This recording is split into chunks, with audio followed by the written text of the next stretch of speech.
దువ్వాడ శ్రీనివాస్తో మరింత సమాచారం మా ప్రతినిధి శ్రీనివాస్ అందిస్తారు.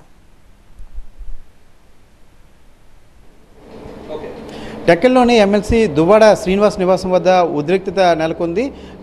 దువ్వాడ వాణి ఆమె కుటుంబ సభ్యులతో కలిసి ఇంటికి రావటం, అయితే గేటు క్లోజ్ చేసి ఉండటంతో కట్టెలతో గేట్ లాక్స్ని కట్ చేసి మరీ లోపలికి ప్రవేశించారు. ఈ నేపథ్యంలోనే ఒక్కసారిగా ఇంటి వద్ద ఉద్రిక్తత నెలకొంది. ఒక దశలో భార్యాభర్తల మధ్య తీవ్ర వాగ్వాదం చోటు చేసుకోవటం, వెంటనే పోలీసులు కూడా రంగంలోకి దిగి ఎమ్మెల్సీని కాస్త నిలువరించడం వంటివి జరిగాయి. అయితే దీనికి సంబంధించి మనతో మాట్లాడడానికి ఎమ్మెల్సీ దువ్వాడ శ్రీనివాస్ ఉన్నారు. ఆయన అడిగి మరిన్ని వివరాలు తెలుసుకుందాం. సార్, ఏంటి సార్ అసలు ఈ విషయం? అంటే ఎన్నికల ముందు నుంచి మీ కుటుంబ కలహాలు అనేటువంటివి బయటికి సమాచారం ఉన్నప్పటికీ కూడా ఇప్పుడు ఏకంగా రోడ్డు ఎక్కిపోయినటువంటి పరిస్థితి, అసలు ఏంటి వివాదం, ఏంటి, ఏం జరుగుతుంది సార్? మా కుటుంబం సంబంధించి గత 2 ఏళ్ల నుంచి ఆధిపత్య పోరు రాజకీయ పరంగా జరుగుతుంది. ఆ ఆధిపత్య పోరులో భాగంగా పలు దఫాలుగా చర్చలు జరగడం జరిగింది. నేను ఇప్పుడు 2 సంవత్సరాలైంది బయటే ఉంటున్నాను. కొంతకాలం నా తల్లి దగ్గర పలాసలో ఉన్నాను, ఒక ఏడాది కాలం పాటు. ఒక 8-9 నెలలైంది నివాసం ఏర్పాటు చేసుకుని ఇక్కడ ఉంటున్నాను. ఉంటే ఎన్నికలు అయిపోయిన తర్వాత ఇప్పుడు అధికార పక్షం తాలూకా మద్దతు, వాళ్ళ సహకారం తీసుకుని, ఎందుకంటే ఎన్నికల్లో బాగా సపోర్ట్ చేశారు నన్ను ఓడించడానికి. అధికార పక్షానికి చెందినటువంటి ఎమ్మెల్యే గెలుపుకి చాలా కృషి చేసి ఇప్పుడు ఆయన సహకారంతో ఇంటి దగ్గరకు వచ్చి మోహన్ రెడ్డి, గుజ్జు మోహన్ రెడ్డి, పొందర శ్రీనివాస్, మొర్రి శంకర్రావు, కోరాడ కామేష్ ఇంకా తదితరులు వచ్చి ఆ డోర్ని పగలగొట్టారు. ఎంట్రన్స్ మీరు చూడండి, గేట్ని పగలగొట్టి ఇక్కడికి వచ్చి, ఇది టాటా స్టీల్ డోర్, ఈ స్టీల్ డోర్ని బ్లేడ్ పెట్టి, పవర్ బ్లేడ్ పెట్టి కట్ చేసి ఇంట్లోకి ట్రెస్పాస్ చేశారు. ఇది ఎంతవరకు అంటే ఇంట్లోకి వచ్చి మరొక డోర్ ఓపెన్ చేసి నన్ను చంపడానికే. యాక్చువల్గా 2 years బ్యాకే నన్ను ఇంట్లో చంపడానికి ప్రయత్నించారు. ఈ రాజకీయ ఆధిపత్య పోరులో నన్ను చంపడానికి ప్రయత్నించిన పరిస్థితుల్లోనే నేను ఇంటి నుంచి బయటపడాల్సి వచ్చింది. ఆ పరిస్థితుల్లో నేను రాయాల్సిన ఆస్తులను రాసేసినాను. రాసేగా ఇక్కడికి మళ్ళీ వచ్చి ఈ కొత్తగా ఏర్పాటు చేసుకుని నివాసం మీద కూడా వచ్చి ఇక్కడ ఉంటారంట, ఈ ఆస్తి కూడా రాసేయాలంట. ఈ అర్ధరాత్రి పూట వచ్చి రౌడీలతో గూండాలతో వచ్చి ఆ రాఘవరావు అనేవాడు, వాడి వయసు 80 సంవత్సరాలు, వాళ్ళ నాన్న రాధ, ఇంకొక అమ్మాయి వాళ్ళ చెల్లెలు, వీళ్ళందరూ వచ్చి నన్ను చంపడానికి, నా పైన హత్యా ప్రయత్నం చేయడానికి చాలామంది మనుషుల్ని పోగేసుకొని వచ్చి, అధికార పార్టీకి చెందిన మనుషుల్ని పోగేసుకొని వచ్చి, అధికార పార్టీకి సంబంధించినటువంటి సపోర్ట్తో ఈరోజు వచ్చి నా ఇంటి మీద దాడి చేశారు. భార్యాభర్తల మధ్య ఆధిపత్య పోరేంటి? అంటే ఇప్పుడు కాకపోవచ్చు, గతంలో ఆ బంధం ఉంది. ఆధిపత్య పోరేంటి? అది కూడా హత్యకు దారి తీసేంత వరకు వెళ్ళటం ఏంటి? చంపడానికి ఎప్పుడో ప్రయత్నించారు 2 years బ్యాక్. ఇప్పుడు అదే ప్రయత్నం చేస్తున్నారు. మారణాయుధాలతో వచ్చారు, గుణపాలు, బరిసెలు, కత్తులు. అంత కోపం, అంత కసి లేదా అంత ఇది ఏమొస్తున్నారు కదా మీరు చూస్తున్నారు కదా. ఆ స్టీల్ డోర్ని కట్ చేశారు, ఏ విధంగా చూశారు, గేట్ ఎలా ఎరగొట్టారు చూశారు కదా. మరి నేను దొరుకుంటే ఈలోగా పోలీసు వచ్చారు, రంగప్రవేశం చేశారు. పోలీస్ స్టేషన్లో నేను కంప్లైంట్ ఇచ్చాను. ఇంతవరకు కంప్లైంట్ ఇచ్చి 3 hours అవుతుంది, ఇంతవరకు వాళ్ళని బయటికి పంపించలేదు. హౌస్ ట్రెస్పాస్ ఎలా చేస్తారండి? నా స్వార్జితమైనటువంటి ఆస్తి ఇది, దీనిలో ఎలా ట్రెస్పాస్ చేస్తారు? ఇది చాలా ఘోరం. ఏమాత్రం నా మీద కానీ, నాకు చాలా ఈ మధ్య బెదిరింపులు ఉన్నాయి, చంపేస్తామని చాలామంది కాల్స్ చేస్తున్నారు, వీళ్ళే చేయిస్తున్నారు, వీళ్ళ దగ్గర నుంచే వస్తున్నాయి. నాకు ఏమాత్రం జరిగిన ఆధారాలు ఉన్నాయంటారు? చాలా ఆధారాలు. పోలీస్ స్టేషన్లో కంప్లైంట్ కూడా ఇచ్చాను.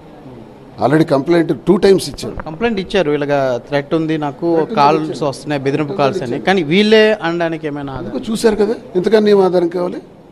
ఇంతకని ఇంక ఎంత ఎవిడెన్స్ నేను ఇవ్వగలగాలి?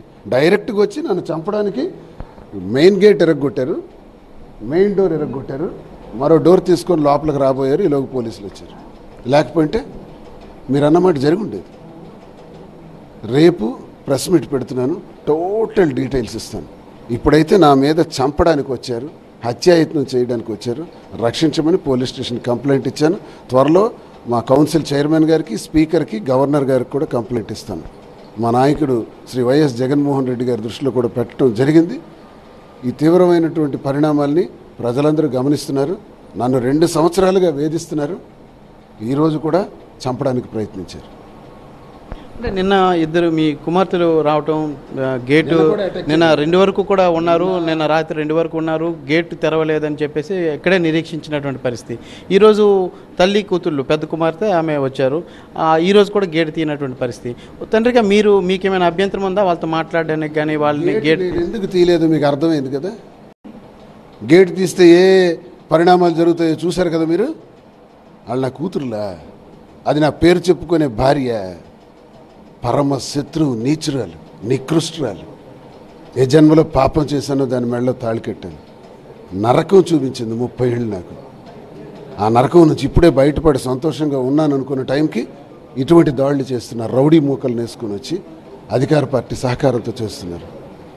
నేను చెప్తున్నాను, వీళ్ళకి సహకరిస్తున్నటువంటి అధికార పార్టీ కానీ లేకపోతే కొంతమంది తెలుగుదేశం పార్టీకి చెందినటువంటి నాయకులు కార్యకర్తలు కానీ నాకేది జరిగినా వాళ్ళే బాధ్యులు అవుతారు. రాఘవరావు వీళ్ళందరూ కూడా ఇప్పుడు వచ్చారు. ఏది జరిగినా వీళ్ళే కారణం అవుతారు. మళ్ళీ చెప్తున్నా, నన్ను చంపాలని ప్రయత్నం చేస్తున్నారు. ఆ ప్రయత్నంలో భాగంగా వచ్చారు. నిన్న కూడా కూతుర్ని పంపి తన కారులో ఎదురుగా కూర్చుంది. కారపొళ్ళు, నిచ్చెనలు లోపలికి రావడానికి, వైర్లు, తాళ్ళు లోపలికి రావడానికి అన్ని సరంజామాతో వచ్చారు. నిన్న అవలేదు వీలు, ఈరోజు రిక్కీ చేసి మరీ ఎలా కొట్టాలో కొట్టొచ్చారు. ఎందుకు గేట్ తీయమంటారు? కూతురని మీరు అంటున్నారు. కత్తులతో రావచ్చా? బరిసెలతో రావచ్చా? తాళ్ళు కారపొళ్ళుతో రావచ్చా? అంటే మేము ఎదురుకొస్తే మా మీద కారం జల్లుతారు, జల్లి అటాక్ చేస్తారు. రాహుల్ అనేవాడు వీటన్నిటికీ మూల సృష్టికర్త. వీటన్నీ చేస్తున్నవాడు ఇక్కడ రాహుల్ అనే ఒకడు.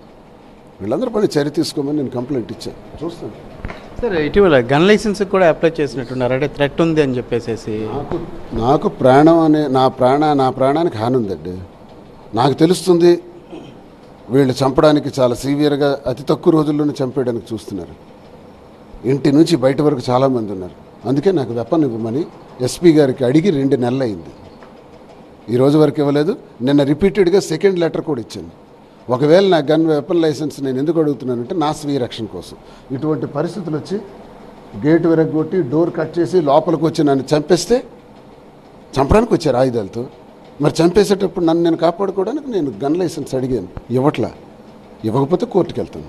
కానీ వాళ్ళు అంటున్నారు మాధురి అనే మహిళతో ఇదే నివాసంలో ఉంటున్నారు, టెక్కల్లో మా పరువు పోతుంది, మేము వయసులో ఇల్లంతా చెక్ చేయండి. ఎలాగో వచ్చారు కాబట్టి చెక్ చేయండి. ఆ విషయాలు రేపు నేను క్లారిటీగా చెప్తాను. మాధురికి సంబంధించి మీరు క్లియర్గా అడిగారు, ఇంతవరకు నేను రెస్పాండ్ అవ్వలేదు. ఇటీవల 3 రోజులుగా జరుగుతున్నటువంటి విషయాల మీద నేను రెస్పాండ్ అవ్వలేదు. రేపు రెస్పాండ్ అవుతాను. ఇప్పుడు జరిగిన ఇన్సిడెంట్ మీద మీకు చెప్తున్నాను. డివోర్స్ ఏమైనా అయిందా సార్? డివోర్స్ నోటీస్ కూడా సర్వ్ చేస్తున్నాను. డివోర్స్ రెడీ చేస్తున్నాను. ఆల్రెడీ ఇప్పుడు కంప్లైంట్ ఇచ్చాను. వాళ్ళకి నాకు సంబంధం లేదు, విడాకులు ఇవ్వడానికి సిద్ధపడుతున్నాను. నోటీస్ రెడీ చేస్తున్నాను. త్వరలో పిటిషన్ కూడా వేస్తాను. ఇంకేదైనా ఉంటే కోర్టులో తెలుసుకోండి. మాధురి కూడా ఇందాక ఆమె కూడా మాట్లాడడం జరిగింది మీడియా ముందుకు వచ్చి. మేము ఆయనతో ఉంటున్నానని చెప్పి ఆమె చెప్పడం జరిగింది. అంటే నేను రోడ్డుపై ఒంటరిగా ఉన్న పరిస్థితుల్లో ఆయన వచ్చి నాకు ఒక గైడ్గా నన్ను ఆదరించారు, ఆయనతో ఉంటున్నాను, ఆయనకి ధైర్యం ఇచ్చేందుకు ఉంటున్నానని చెప్తున్నారు. ఏ విధంగా చూడాలంటారు మీ రిలేషన్ని మాధురికి? ఆ అమ్మాయి చెప్పిన విషయం స్టేట్మెంట్ చూశాను, నిజమే. కానీ వివరాలు రేపు చెప్తాను. అందుకు దారితీసిన కారణాలు రేపు చెప్తాను, ప్రెస్ మీట్లో చెప్తాను. మీతో కూడా ఇండివిజువల్గా చెప్తాను. అన్ని డీటెయిల్స్తో వచ్చి చెప్తాను, ఎవిడెన్స్తో వచ్చి చెప్తాను. అది నిజమే అమ్మాయి చెప్పింది. మొత్తానికి సొంత భార్య కుమార్తెలే తనను హత్య చేసేందుకు ప్రయత్నిస్తున్నారని చెప్పి ఎమ్మెల్సీ దువ్వాడ శ్రీనివాస్ చెప్తున్నారు. ఎప్పటికైనా వాళ్ళ నుంచి నాకు థ్రెట్ ఉంది, ఒకవేళ నాకు రేపు పొద్దున ఏమైనా జరిగితే వాళ్ళే బాధ్యులు అవుతారు, వాళ్ళతో పాటు కొంతమంది అధికార పార్టీ నాయకులు కూడా దీని వెనకత్తలా ఉన్నారని చెప్పి ఎమ్మెల్సీ దువ్వాడ శ్రీనివాస్ చెప్తున్నారు. ఇంకా మిగతా మాధురితో సంబంధించినటువంటి రిలేషన్కి సంబంధించి కానీ మిగతా విషయాలు కానీ త్వరలోనే అన్నీ బయటపడతానని చెప్పి కూడా ఎమ్మెల్సీ దువ్వాడ శ్రీనివాస్ చెప్తున్నారు. కెమెరా పర్సన్ అనిల్తో శ్రీనివాస్, TV9, శ్రీకాకుళం జిల్లా టెక్కలి.